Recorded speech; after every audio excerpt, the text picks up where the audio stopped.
очень понравился город, то, что его генплан так построен, продуманно. Понятно становится, что это столица. И она построена так, как есть смысл во всем. Да? Вот мне рассказывали, и мы были в Дворце мира и согласия, то, как это было, такой посыл там, я прям это все прочувствовал, да, и я начал больше понимать казахский народ. И это очень важно, то, что вы назвали год Узбекистаном.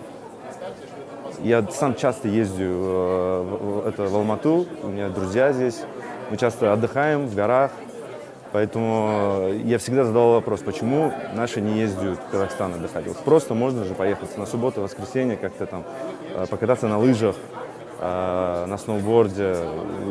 Ну, просто классный отдых. И мне очень нравятся люди. Например, в Алмате очень классная молодежь. Сильно произвело впечатление, это, конечно, мы посетили медицинский кластер.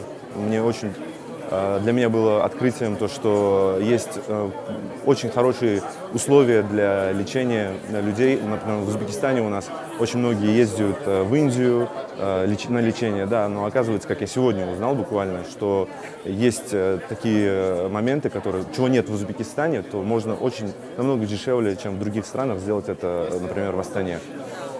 Потом очень впечатлил меня университет.